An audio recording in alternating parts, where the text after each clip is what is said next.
sorties in 24 hours.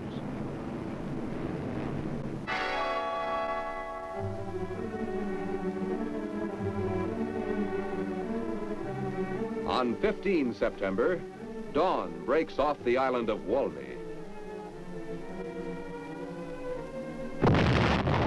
Ships of the UN fleet fire point blank at the island.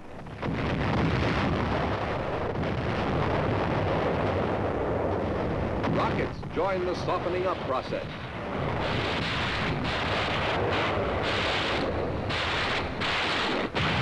General MacArthur watches from the bridge of the flagship. This landing is a calculated risk. General MacArthur is using many of his reinforcements from the south. The first wave hits the beach. Because of the 30-foot tide fall, landing craft in the first waves must be run ashore in a period 1 hour before high tide and 2 hours after. The first troops landed here will have to stick it out alone until the next tide, 11 hours later. A bulldozer smothers a red dugout.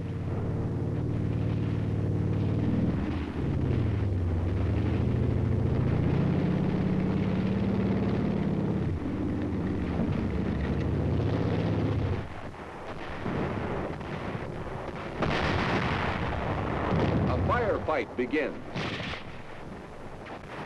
All the Reds haven't been driven off by the bombardment.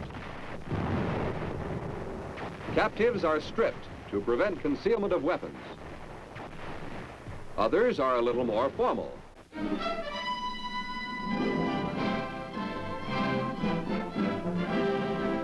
On 16 September, the 1st Marine Division moves through Incheon. This city is recaptured against relatively light resistance. Allied casualties are few. As these men move through Incheon, their objective is Seoul.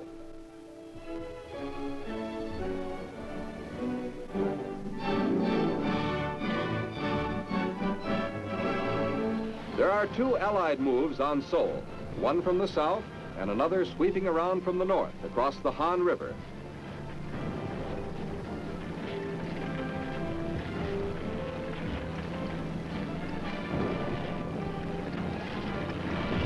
The Han is crossed, a river village is taken, and the Marines move on toward Seoul. But there is bitter fighting ahead. Seoul is heavily defended. As these vehicles move on toward Seoul, the Marines have a message for the Reds. Enjoy yourself. It's later than you think. During the 6 weeks between 10 August and 20 September, the period covered by this combat bulletin, there were 3 main phases in the Korean fighting. On 10 August, reinforced United Nations forces were dug in to defend at all costs a beachhead perimeter bounded by the Naktong River. We could withdraw no farther, could no longer trade space for time if we were to hold our beachhead and the vital supply port of Pusan. Communist forces were threatening Pohang, Taegu, and Masan in their drive at Pusan. We had launched our first counterattack from Masan toward Chinju to stop the most dangerous communist drive.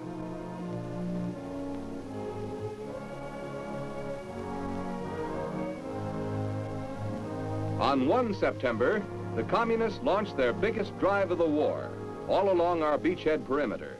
It was an all-out effort to take Pusan, eliminate our beachhead in Korea, and destroy United Nations forces. We were being pushed back again toward Masan. Taegu was in danger from the north and south, and Pohang was being taken and retaken.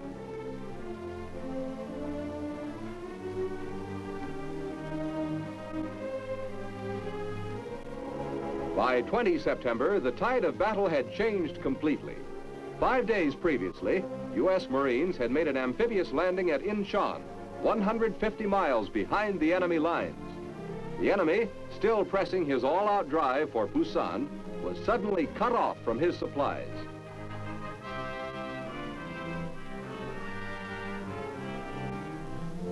On 20 September, U.S. Marines were entering the outskirts of Seoul as U.S. 7th Division infantrymen fanned southward to head off communists retreating from the southern front.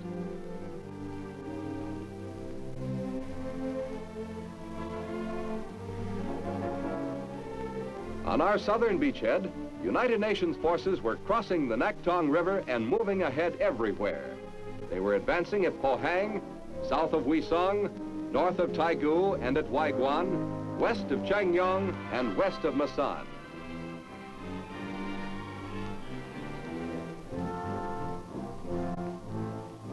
We had held our beachhead. Now we were on the offensive, and it was the beginning of the end for the communist invasion of South Korea.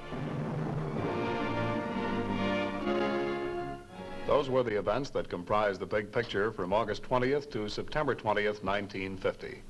Our thanks to Lieutenant Tom Dreisenstock for being with us today. Next week, our big picture will show the United Nations forces on the offensive. You'll see our recapture of the city of Seoul, the fall of the North Korean capital of Pyongyang, an airdrop by the 187th Regimental Combat Team. And you'll see the Missouri, the Big Mo, in action, giving support to our ground troops. And with us again will be a combat veteran who saw, as it happened, a part of the big picture. This is Captain Carl Zimmerman, inviting you to be with us then.